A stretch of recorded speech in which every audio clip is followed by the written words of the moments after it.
নমস্কার বন্ধুরা, তোমাদের প্রত্যেককে জানাই স্বাগত। তোমাদের আসন্ন সমস্ত পরীক্ষার জন্য সাজেস্টিভ ক্লাস নিয়ে আমরা উপস্থিত হয়েছি। তো চলো আজকের ক্লাস শুরু করছি। দেখো, আমাদের প্রথম প্রশ্ন কি রয়েছে? ভারতীয় জাতীয় কংগ্রেসের কনিষ্ঠতম প্রেসিডেন্ট কে ছিলেন? ভারতীয় জাতীয় কংগ্রেসের কনিষ্ঠতম অর্থাৎ সবথেকে কম বয়সী প্রেসিডেন্ট কে ছিলেন?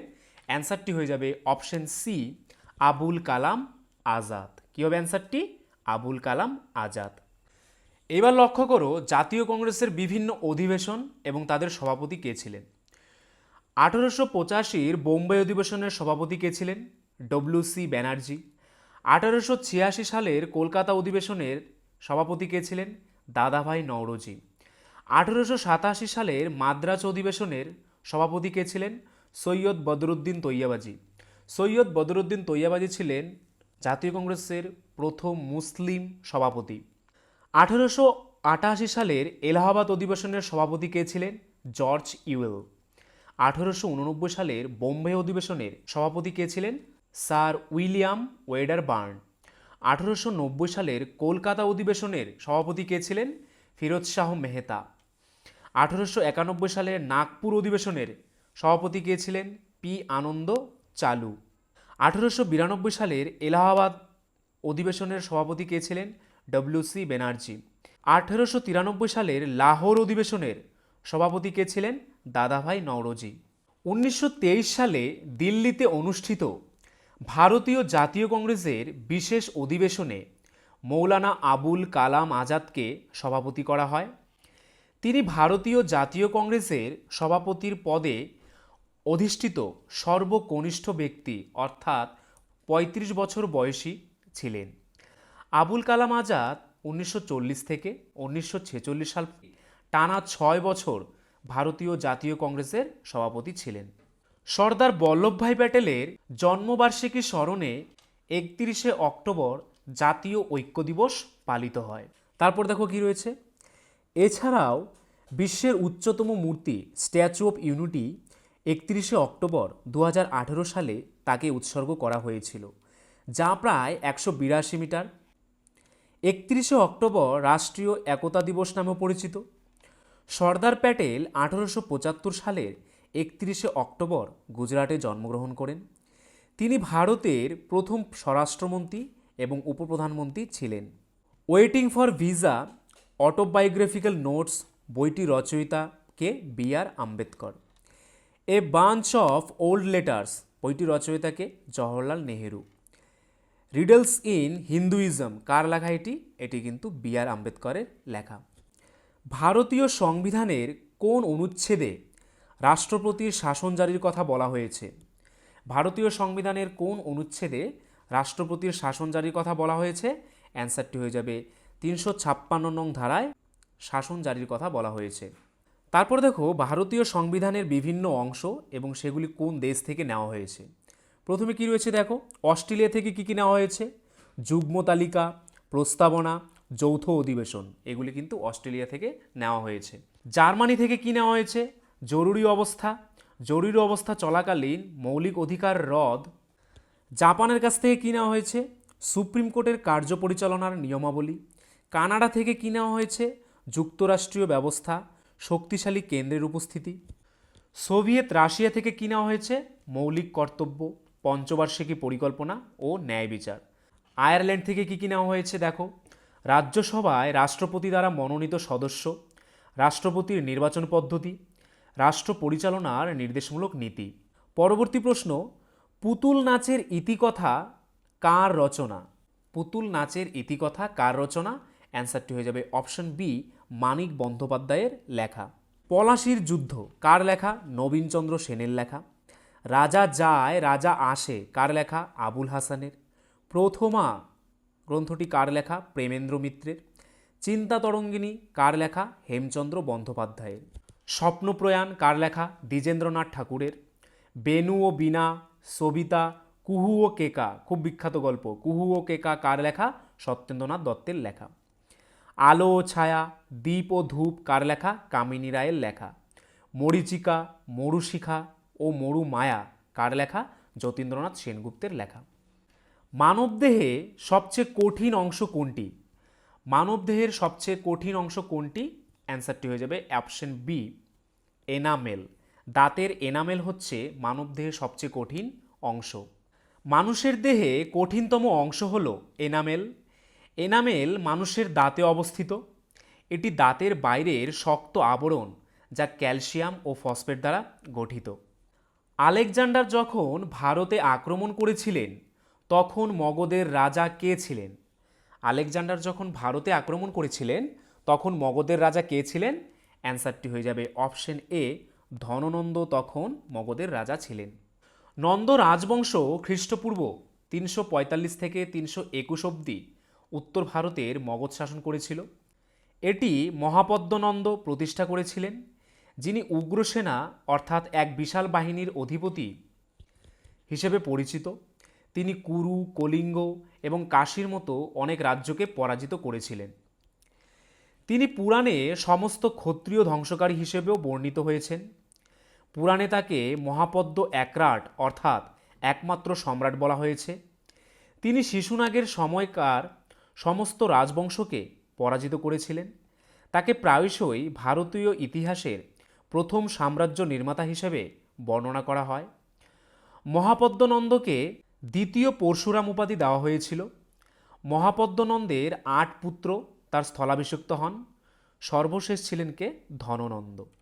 আলেকজান্ডার যখন ভারত আক্রমণ করেছিলেন তখন সমগ্র উত্তর ভারতে যে রাজবংশ শাসন করেছিল তা ছিল মগধ সাম্রাজ্যের নন্দ রাজবংশ। আলেকজান্ডার যখন ভারত আক্রমণ করেছিলেন তখন মগধ রাজা ধননন্দ দ্বারা শাসিত হয়েছিল, যিনি রাজবংশের শেষ শাসক ছিলেন। ভারতের জীবনরেখা বলা হয় কোন পরিবহন ব্যবস্থাকে? কোন পরিবহন ব্যবস্থাকে ভারতের জীবনরেখা বলা হয়? অ্যান্সারটি হয়ে যাবে অপশন এ, রেলপথ ব্যবস্থাকে ভারতের জীবনরেখা বলা হয়। রেলওয়েকে ভারতের লাইফলাইন বলার বড় কারণ হল রেলওয়ে দেশের মানুষকে তাদের সামর্থ্য ও যোগ্যতা অনুযায়ী বিভিন্ন গ্রেডে বা গ্রুপে চাকরি বরাদ্দ করে, এতে বেশি কর্মসংস্থান দেয়। ভারতের জীবনরেখা কাকে বলা হয়? রেলপথকে। উন্নয়নের জীবনরেখা কাকে বলা হয়? জলপথকে। জলপাইয়ের দেশ কাকে বলা হয়? স্পেনকে। দেশের বৃহত্তম কাগজ কল রয়েছে কোথায়? মহারাষ্ট্রের বল্লালপুরে। ওপেকের সদর দপ্তর কোথায় অবস্থিত? অস্ট্রিয়ার রাজধানী ভিয়েনাতে ওপেকের সদর দপ্তর অবস্থিত। পৃথিবীর কোন দেশে কোনো রেলপথ নেই? কী হবে অ্যান্সারটি? অ্যান্সারটি কিন্তু হয়ে যাবে ভুটান ও আফগানিস্তান। এই দুটি দেশে কিন্তু কোনো কি নেই? রেলপথ নেই। ভারতের গভীরতম বন্দর কোনটি? উড়িষ্যার পারাদ্বীপ। ভারতের হাইটেক বন্দর বলা হয় কাকে? মহারাষ্ট্রের জওহরলাল নেহরু বন্দরকে ভারতের হাইটেক বন্দর বলা হয়।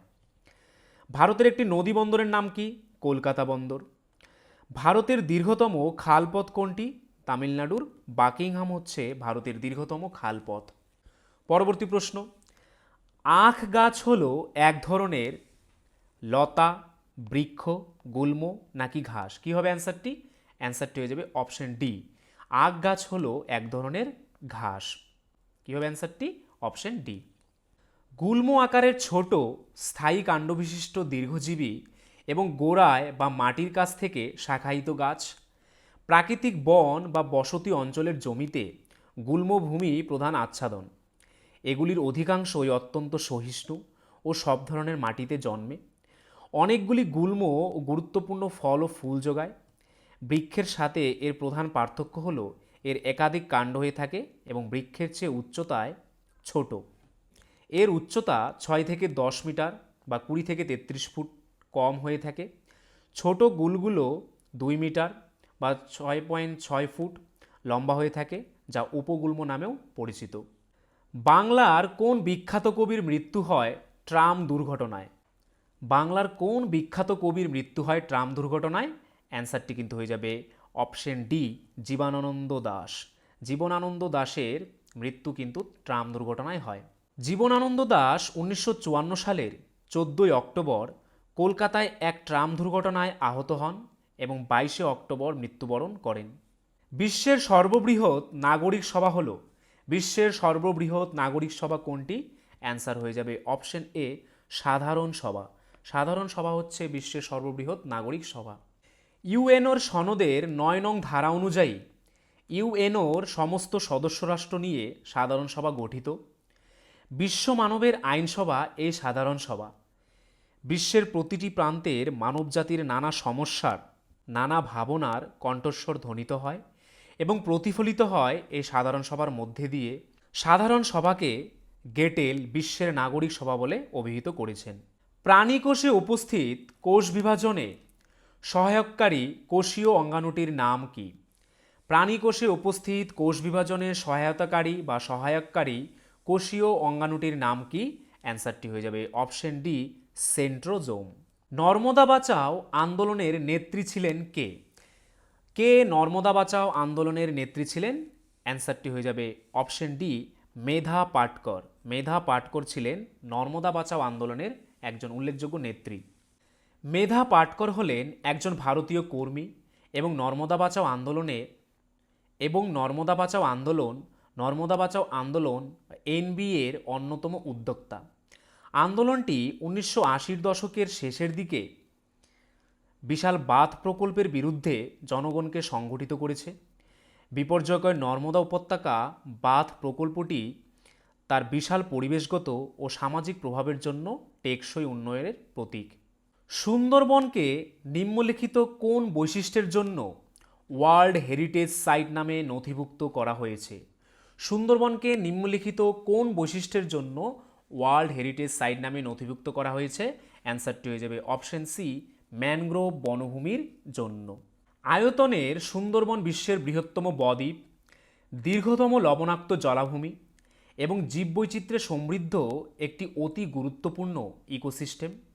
এখানে 334 প্রজাতির উদ্ভিদ, 375 প্রজাতির বন্যপ্রাণী বিদ্যমান, যার মধ্যে আছে 35 প্রজাতির সরীসৃপ, 315 প্রজাতির পাখি, 42 প্রজাতির স্তন্যপায়ী প্রাণী এবং বিশ্ববিখ্যাত রয়্যাল বেঙ্গল টাইগার। একটি পূর্ণাঙ্গ স্নায়ুকোষকে বলা হয় ড্যাশ, বা একটি পূর্ণাঙ্গ স্নায়ুকোষকে কি বলা হয়? অ্যান্সারটি হয়ে যাবে অপশন বি, নিউরন বলা হয়। স্নায়ুতন্ত্রের গঠনমূলক ও কার্যকারী একককে নিউরন বা স্নায়ুকোষ বলে। মস্তিষ্ক কোটি কোটি স্নায়ুকোষ বা নিউরন দিয়ে তৈরি। এই একটিমাত্র মানব মগজে রয়েছে 1000 কোটি স্নায়ুকোষ বা নার্ভ সেল, আর এগুলো একটি আরেকটির সাথে সংযুক্ত রয়েছে তেমনি শত শত কোটি স্নায়ুতন্ত্র দিয়ে। গরিবি হাটাও স্লোগান কোন পরিকল্পনার অন্তর্ভুক্ত ছিল? গরিবি হাটাও স্লোগান কোন পরিকল্পনার অন্তর্ভুক্ত ছিল? অ্যান্সারটি হয়ে যাবে অপশন ডি, পঞ্চম পরিকল্পনার অন্তর্ভুক্ত ছিল। পঞ্চম পঞ্চবার্ষিকী পরিকল্পনায় কর্মসংস্থান, দারিদ্র্য বিমোচন বা গরিবি হাটাও এবং ন্যায় বিচারের ওপর জোর দেওয়া হয়েছিল। পরিকল্পনাটি কৃষি উৎপাদন এবং প্রতিরক্ষায় স্বনির্ভরতার উপরও দৃষ্টি নিবদ্ধ করে। কর্ণাটকী শাস্ত্রীয় সঙ্গীতের জনককে? কাকে কর্ণাটকী শাস্ত্রীয় সঙ্গীতের জনক বলা হয়? অ্যান্সারটি হয়ে যাবে অপশন এ, পুরন্দর দাসকে কর্ণাটকী শাস্ত্রীয় সঙ্গীতের জনক বলা হয়। পুরন্দর দাসকে কর্ণাটক সঙ্গীতের জনক বলা হয়। কর্ণাটক সঙ্গীতে তার উল্লেখযোগ্য অবদানের স্বীকৃতিস্বরূপ তিনি সঙ্গীত পিতামহ নামে পরিচিত। তিনি শ্রীকৃষ্ণের পরম ভক্ত, বৈষ্ণব কবি, সাধক ও সমাজ সংস্কারক ছিলেন। তার গুরু ব্যাসতীর্থ একটি গানে পুরন্দর দাসের মহিমা বর্ণনা করেছেন, দশরেন্দ্র পুরন্দর দ্বারা সারই। বস্তু যে অবস্থায় আছে সেই অবস্থায় থাকতে চাওয়ার প্রবণতাকে কি বলে? কোনো বস্তু যে অবস্থায় আছে সেই অবস্থায় থাকতে চাওয়ার প্রবণতাকে কি বলে? অ্যান্সারটি হয়ে যাবে অপশন সি, বস্তুটির জড়তা বলে। জড়তা বা জাড্য বলতে কোনো বস্তু যে অবস্থায় আছে সে অবস্থায় থাকতে চাওয়ার যে প্রবণতা বা সে অবস্থা, যেমন গতি বা স্থিতাবস্থা বজায় রাখতে চাওয়ার যে ধর্ম, তা বোঝানো হয়ে থাকে। মহারানীর ঘোষণাপত্র কে পাঠ করেন? কে মহারানীর ঘোষণাপত্র পাঠ করেন? অ্যান্সারটি হয়ে যাবে অপশন ডি, লর্ড ক্যানিং। মহারানী ভিক্টোরিয়ার প্রতিনিধি রূপে ভারতে এসে ভাইসরয় ক্যানিং এলাহাবাদে অনুষ্ঠিত এক দরবারে যে ঘোষণাপত্র পাঠ করেন তা মহারানীর ঘোষণাপত্র নামে পরিচিত। আর এই ঘোষণাপত্রটি পাঠ করা হয়েছিল 1858 খ্রিস্টাব্দের 1 নভেম্বর। বৃক্ক থেকে নিঃসৃত প্রধান হরমোনটি হল, বৃক্ক থেকে নিঃসৃত প্রধান হরমোনটি হল অপশন বি রেনিন। কী হবে অ্যান্সারটি? Option B renin. এসিটিএইচ অর্থাৎ adrenocorticotrophic hormone, FSH follicle stimulating hormone, GH growth hormone, ICSH interstitial cell stimulating hormone, MRH melanocyte releasing hormone, MSH melanocyte stimulating hormone. কোন ইউরোপীয় জাতি সর্বপ্রথম ভারতবর্ষে আসে? কোন ইউরোপীয় জাতি সর্বপ্রথম ভারতবর্ষে আসে? অ্যান্সারটি হয়ে যাবে অপশন ডি পর্তুগিজ। পর্তুগিজরা ভারতে সর্বপ্রথম আসে। 1498 সালে পর্তুগিজ নাবিক ভাস্কো দা গামা ভারতে আসার জলপথ আবিষ্কার করেন। প্রথম আসেন পর্তুগিজরা, যারা ফিরিঙ্গি নামে পরিচিতি ছিল। পর্তুগিজের পর 1602 সালে কারা আসে? আসে ওলন্দাজরা বা হল্যান্ড বা নেদারল্যান্ডের নাগরিকরা। কোন খেলাটিকে ক্রীড়ার রাজা হিসেবে বিবেচনা করা হয়? কোন খেলাটিকে ক্রীড়ার রাজা বা খেলার রাজা হিসেবে বিবেচনা করা হয়? অ্যান্সারটি হয়ে যাবে অপশন সি ফুটবল বা সকার খেলাকে ক্রীড়ার রাজা হিসেবে বিবেচনা করা হয়। ফুটবলের আরেক নাম কিন্তু সকার, এটা মনে রাখবে। কোনটি ভারতের বাগিচা নগরী নামে পরিচিত? কোন শহরটি ভারতের বাগিচা নগরী নামে পরিচিত? অ্যান্সারটি হয়ে যাবে অপশন এ বেঙ্গালুরু। বেঙ্গালুরু ভারতের উদ্যান শহর হিসেবে পরিচিত। এই শহরের অনেক ডাকনাম রয়েছে, যার মধ্যে একটি হলো ভারতের বাগান শহর। বিখ্যাত নীলদর্পণ নাটকটির ইংরেজি অনুবাদ কী নামে প্রকাশিত হয়েছিল? বিখ্যাত নীলদর্পণ নাটকটির ইংরেজি অনুবাদ কী নামে প্রকাশিত হয়েছিল? অ্যান্সারটি হয়ে যাবে দ্য ইন্ডিগো প্ল্যান্টিং মিরর নামে প্রকাশিত হয়েছিল। নাটকটি 1860 সালে ঢাকা থেকে প্রথম প্রকাশিত হয়। বাংলাদেশের মেহেরপুর অঞ্চলের নীলকরদের অত্যাচার ও নীল চাষিদের দুঃখ কষ্ট নিয়ে রচিত হয়েছে। এই নাটকটি ইংরেজিতে অনুবাদ করেছেন কে? মাইকেল মধুসূদন দত্ত। দুটি মুখ্য জোয়ারের মধ্যে সময়ের ব্যবধান কত? দুটি মুখ্য জোয়ারের মধ্যে সময়ের ব্যবধান কত? অ্যান্সারটি হয়ে যাবে অপশন সি 24 ঘন্টা 52 মিনিট। কোনো নির্দিষ্ট স্থানে নির্দিষ্ট একটি সময়ে মুখ্য জোয়ার হওয়ার 12 ঘন্টা 26 মিনিট পরে সেখানে গৌণ জোয়ার হয় এবং মুখ্য জোয়ারের 24 ঘন্টা 52 মিনিট পর সেখানে আবার মুখ্য জোয়ার হয়। তাই প্রত্যেক স্থানে জোয়ারের 6 ঘন্টা 13 মিনিট পরে ভাটা হয়। এই পৃথিবীর চারিদিকে একবার ঘুরে আসতে চাঁদের সময় লাগে প্রায় 27 দিন। মরিচা গঠন হতে গেলে নিম্নের কোনটি কোনটি প্রয়োজন? মরিচা গঠন হতে গেলে নিম্নের কোনটি কোনটি প্রয়োজন? অ্যান্সারটি হয়ে যাবে লোহা, অক্সিজেন ও জলীয় বাষ্প। এই তিনটির জন্যই কিন্তু মরিচা হয়।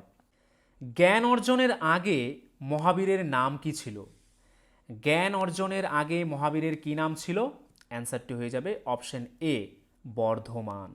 কি নাম ছিল? বর্ধমান। মহাবীরের ছেলেবেলার নাম ছিল বর্ধমান, যিনি বৃদ্ধি পান বা বৃদ্ধিশীল। মহাবীরের জন্মের সময় তার রাজ্যের দ্রুত সমৃদ্ধি ঘটেছিল। তার রাজ্যের দ্রুত সমৃদ্ধি ঘটছিল বলে তার এই নামকরণ করা হয়। মহাবীর ছেলেবেলায় একাধিকবার বীরত্বের পরিচয় দিয়েছিলেন, তাই তাকে মহাবীর নামে অভিহিত করা হতো। ফারেনহাইটের ঊর্ধ্বস্থিরাঙ্কের মান কত? ফারেনহাইটের ঊর্ধ্বস্থিরাঙ্কের মান কত? অ্যান্সারটি হয়ে যাবে option B 212 degree Fahrenheit. Fahrenheit স্কেলের নিম্ন ও ঊর্ধ্ব স্থিরাঙ্ক যথাক্রমে 32 ডিগ্রি ফারেনহাইট হচ্ছে নিম্ন স্থিরাঙ্ক এবং 212 ডিগ্রি হচ্ছে ঊর্ধ্ব স্থিরাঙ্ক।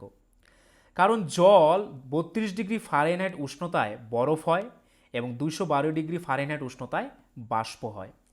লাক্ষাদ্বীপের প্রচলিত ভাষা কোনটি? লাক্ষাদ্বীপের প্রচলিত ভাষা হচ্ছে মালায়ালম। কী হবে অ্যান্সারটি? মালায়ালম। ইংরেজি কোন রাজ্য বা কেন্দ্রশাসিত অঞ্চলের সরকারি ভাষা?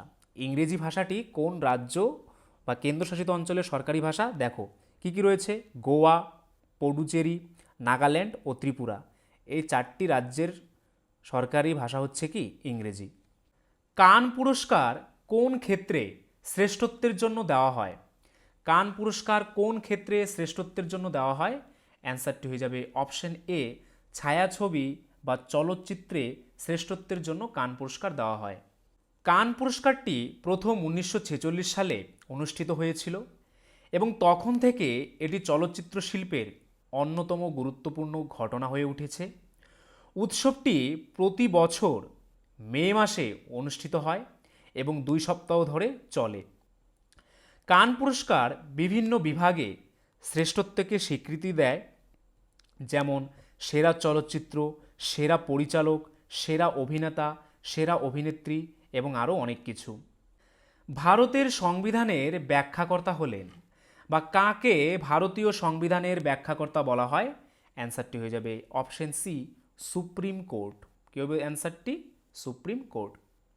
কোন রশ্মির উৎপত্তি পৃথিবীর বাইরে বলে মনে করা হয়? কোন রশ্মির উৎপত্তি পৃথিবীর বাইরে হয়েছে? কী হবে অ্যান্সারটি? অ্যান্সারটি হয়ে যাবে অপশন এ, মহাজাগতিক রশ্মি, যার উৎপত্তি পৃথিবীর বাইরে হয়েছে বলে মনে করা হয়। আলফা রশ্মি বা আলফা কণা আসলে একটি helium nucleus. Ernest Rutherford alpha রশ্মি ও বিটা রশ্মি নামের 2 প্রকার বিকিরণ 1899-1903 সালে কী করেন? আবিষ্কার করেন। গামা রশ্মি বিভিন্ন ক্ষেত্রে ব্যবহৃত হয়, তবে এগুলি সাধারণ চিকিৎসা ক্ষেত্রে ব্যবহৃত হয়। এগুলি ক্যান্সার রোগীদের নির্ণয় এবং চিকিৎসার জন্য ব্যবহৃত হয়। এই রশ্মিগুলি তেজস্ক্রিয় নিউক্লিয়াস দ্বারা উৎপাদিত হয় এবং ক্যান্সারের চিকিৎসার জন্য ব্যবহার করা যেতে পারে। তো ফ্রেন্ডস, এই ছিল আজকের ভিডিও। তোমরা যদি আমাদের চ্যানেলে নতুন হয়ে থাকো এবং আমাদের চ্যানেলের ভিডিওগুলি যদি তোমাদের ভালো লেগে থাকে, তাহলে অবশ্যই আমাদের চ্যানেলটিকে সাবস্ক্রাইব করে নোটিফিকেশন অল করে রাখবে। তার পাশাপাশি তোমরা যদি আমাদের পুলিশের ব্যাচে অ্যাডমিশন নিতে চাও, তাহলে আমাদের স্ক্রিনে দেওয়া নাম্বারে একবার এক্ষুনি হোয়াটসঅ্যাপ করে নাও। আর আজকের ভিডিওর যদি পিডিএফ পেতে চাও, তাহলে আমাদের টেলিগ্রাম চ্যানেলে জয়েন করে নাও, বেঙ্গলি নলেজ একাডেমি এই চ্যানেলে, যেটি এই ভিডিওর ডেসক্রিপশনে দেওয়া রয়েছে।